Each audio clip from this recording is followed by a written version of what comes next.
Imagine a city where the schools are still standing, but half the classrooms are empty.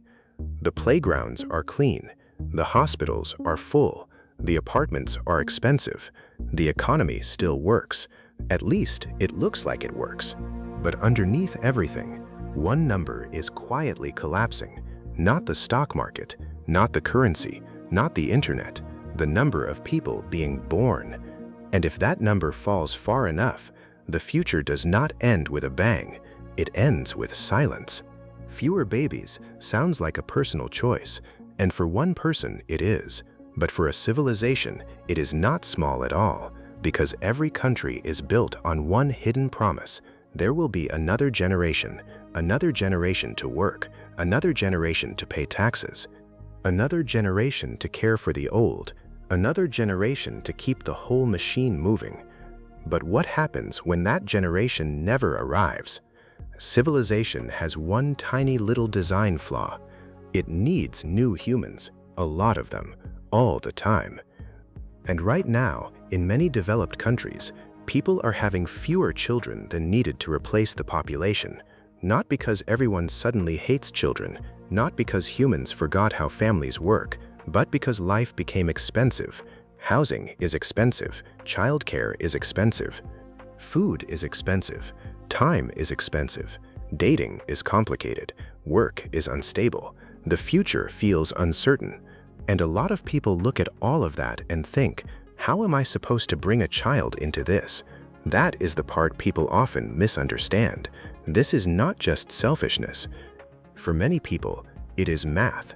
If rent eats half your income, if both parents have to work, if childcare costs almost as much as a second salary, if one emergency can destroy your savings, then having children stops feeling like a normal step in life. It starts feeling like a luxury product, and that changes everything. First, schools start closing, then small towns lose their young people, then companies cannot find enough workers, then hospitals need more staff than the country can produce, then pension systems begin to crack. And suddenly, the problem is no longer people are having fewer children. The problem is there may not be enough future left to support the present. So who takes care of an aging society?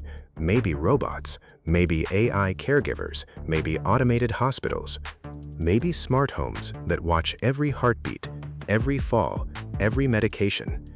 And maybe that helps. Maybe it even saves lives. But it also means something deeply human may become automated, not because we wanted it that way, but because there were not enough people left. Imagine that future. More elderly people living alone, more adults without children, more people without siblings, more families shrinking into single-person households, a society where loneliness is not rare, it is normal.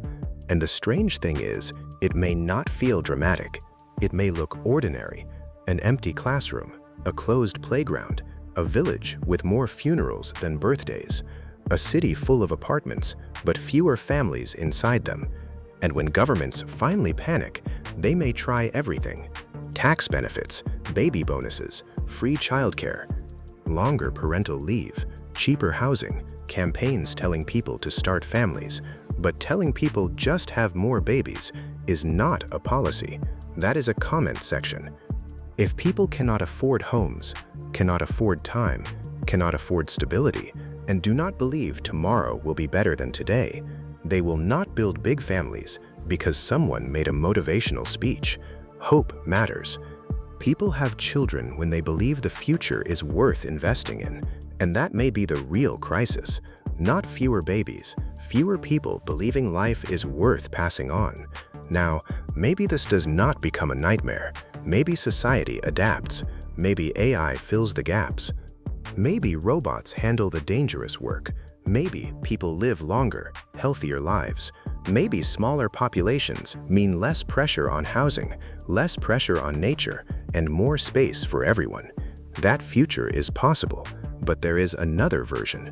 A world where the old outnumber the young, where governments are permanently broke, where loneliness becomes an industry, where artificial companions replace families, where robots care for people who once expected children and grandchildren to be there.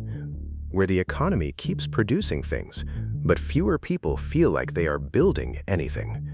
Because a society is not just roads, buildings, apps, and money. A society is a promise between generations. The old pass something down, the young carry it forward. But if fewer people are born, that chain becomes weaker, not instantly, not dramatically, but quietly, year after year. And that is what makes this so dangerous. It does not look like a crisis at first. It looks like personal choice. It looks like lifestyle. It looks like people waiting a little longer, choosing careers, choosing freedom, choosing survival, until one day, the empty spaces become impossible to ignore. The empty desks, the empty homes, the empty family trees. And maybe the saddest part is this: many people are not rejecting children. They are rejecting the world children would have to live in. So maybe the real question is not, why are humans having fewer children? The better question is, what kind of world did we build, where so many people looked at the future and decided not to bring anyone else into it?